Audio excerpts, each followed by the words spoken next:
o campeão dos campeões, eternamente. Mas repetindo o que aconteceu já em alguns jogos anteriores, o time não consegue manter isso por um período maior, né? Se isso está te preocupando um pouco.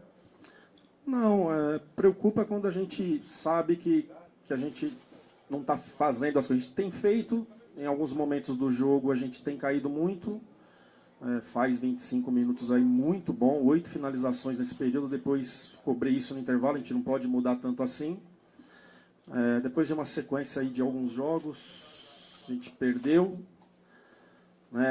depois voltamos com atitude para o segundo tempo, time querendo, aguerrido, não dá para técnico assim do Corinthians pedir motivação, essas coisas, isso eu cobrei muito agora no final, acho que técnico de time grande tem que se preocupar com parte tática, com outras coisas, a gente voltou com uma outra postura, arrisquei e mesmo assim não nos ofereceu perigo, né, de colocar 2 atacantes, trazer o Matheus Vital com o Jadson para virar armadores e sair com mais um passe mais qualificado, mas infelizmente a gente não conseguiu empatar. Agora, Carille, o fato do gramado estar seco, estar ruim, pode servir de desculpa também, principalmente a parte ofensiva do time, ou você acha que são outros motivos que levaram o Corinthians à derrota? Não, o jogo ficou ruim para os dois lados, né, na questão do passe. O Fluminense tem jogadores qualificados, que nem Nenê e Ganso, principalmente. Então o campo é ruim para os dois, a gente precisava de uma atitude, de um comprometimento melhor, como foi o início do jogo. A gente tem que manter isso durante a partida toda, 90, 95, 100 minutos que for. Carille, boa noite. Desculpa. Apesar da derrota, o que você pode extrair de positivo hoje para o jogo de quarta-feira? Que é a primeira decisão, uma semifinal, uma competição importante que o Corinthians tem uma chance de ganhar esse título. O que você pode tirar de bom para hoje, para quarta-feira? A gente tem uma forma de jogar, individualmente parabenizar a partida do Janderson, um menino que veio com personalidade e fez mais do que eu imaginava, né? Uma atenção maior, acho que a concentração maior, isso não pode faltar nunca, e principalmente numa semifinal para passar para uma final do Sul-Americano, um torneio muito importante para todos nós e principalmente para o clube, né, que é inédito. Já virei a chavinha ali dessa partida, do que é entrar, amanhã já defino o time para todos saberem o que vai acontecer, já começo a passar informações do adversário para que a gente possa fazer um grande jogo e tirar vantagem aqui dentro de casa. Fábio, me permita, é a primeira vez que a gente está conversando depois dessa semana que a gente ouviu muita coisa, tentou saber se era verdade ou não, enfim. Eu queria te ouvir sobre esse suposto empresário que tinha uma procuração ou uma carta de interesse, que em algum momento se tornou proposta para alguns. Eu queria saber se chegou alguma coisa para você, não chegou. Explica um pouquinho essa história para a gente ouvir o seu lado, se alguém te procurou ou não, se ficou isso só por parte da imprensa e desse suposto empresário. Muitas pessoas da imprensa perguntaram e essas pessoas que perguntaram deram a informação certa. Esse tipo de carta que aparece através de intermediário chega toda hora para os meus empresários. Toda hora. Graças a Deus, assim, e por respeito, os meus empresários sempre recebem essas pessoas, e daí sim, não, enfim, mas sempre recebe, que é o Paulo Pitombeira, Marcelo Pettinati, sempre chega. A primeira procura por essa pessoa, por mim, aconteceu dia 5 de julho. 5 de julho. E falei, obrigado, não falo nem que sim, nem que não, quero ouvir, não falo nada, mando procurar meus empresários e de repente agora essa semana apareceu essa carta, né? Não tem nada,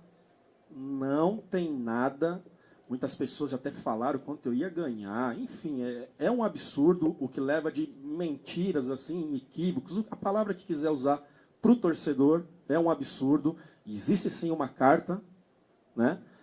Para ser sincero, do jeito que ficou, fui atrás para saber com os meus empresários, tem a carta como tem um monte, como chega sempre, né? Desde da semana do jogo do Grêmio, que a gente ganhou de 1-0 em Porto Alegre, gol do Jadson em 17, sempre chegou muitas coisas. Algumas eu falei, outras meus empresários nem passou, depois que eu encontro com ele, passa a situação, para me deixar a par de tudo, né? É isso, uma carta de interesse para abrir conversa, nada mais. Nem sei se vai ter conversa, nem sei se vai ter uma proposta oficial, simplesmente é uma carta. Carille, você falou já sobre o gramado, mas ali naquela parte onde o Cássio ficou no primeiro tempo estava pior ainda. No início a gente viu funcionários do estádio jogando areia, enfim. O Cássio já Haviam muitos torcedores falando na rede social por conta do gol olímpico do último jogo. Hoje ele falhou, mas na beira de campo ele nem falou sobre a situação que aconteceu no início da partida, dele levar uma bolada, da bola ter mudado de rumo, enfim. Eu queria ouvir a sua opinião sobre aquele lance do gol. A gente sabe que o Cássio é um jogador importantíssimo para você, mas vem de 2 jogos seguidos de falha. Não, erros acontecem. O Cássio tem credibilidade, o que já fez pelo Corinthians e o que vai fazer ainda. No gol contra o Ceará, vamos falar da qualidade do cara, né? Pô, virar o pé do jeito que ele virou, só vi do Roberto Carlos em 2010, muito pouco no futebol, é muito difícil.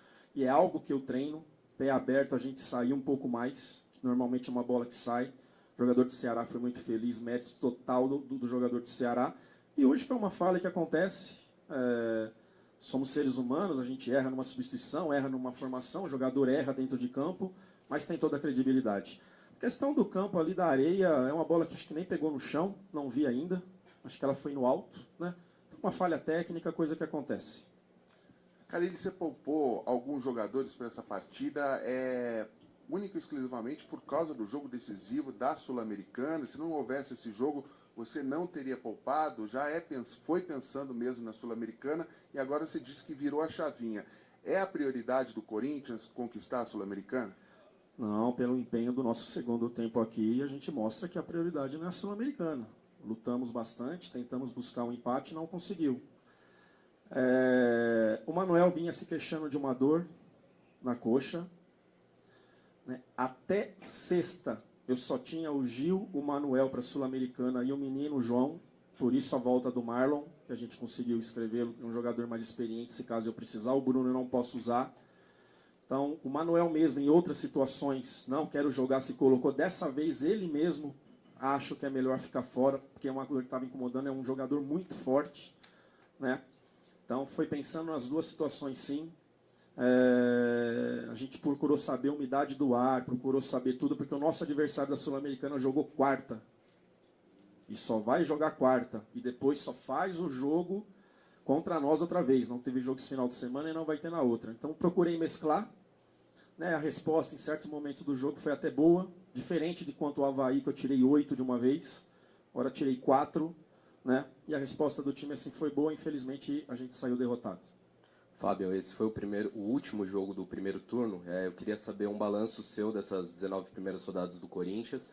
E agora são 10 pontos de diferença para o Flamengo. É possível buscar?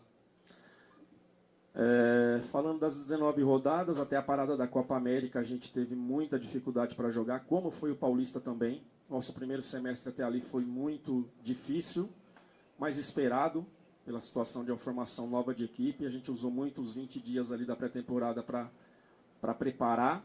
Então, agora tem uma cara de time, tem um entendimento melhor de todos os atletas, o que tem que fazer com bola e sem bola. Né? A gente virou o turno com 14 pontos de diferença em 17, e ali no fim a gente meio que enroscou, e aquele jogo contra o Palmeiras foi fundamental para a gente arrancar ali com mais 3 vitórias, Atlético, Avaí e Fluminense conquistar o título, 4 vitórias seguidas. Tem muita coisa para acontecer, é claro que fica cada vez mais difícil, quando seus adversários da frente ganham e você não, fica mais difícil, mas tem muita coisa para acontecer em 19 rodadas. Fabio, no seu processo de mudar a chavinha, queria te perguntar o quanto que te incomoda essa derrota, que é uma coisa tão rara para o time, tão consistente, time que menos sofre gols, foi só a terceira no Brasileiro, e o fim dessa invencibilidade, né, que o Corinthians estava carregando depois da Copa América. Eu não sou de trazer muito para o meu grupo a questão da invencibilidade. Eu procuro tratar cada jogo. Hoje foi mais um jogo, infelizmente a gente perdeu. Agora foco total na quarta-feira. Em questão de atrapalhar alguma coisa para quarta, não acredito em nada que possa atrapalhar o que vai ser nosso jogo, que vai ser nossa busca para fazer essa vantagem em casa.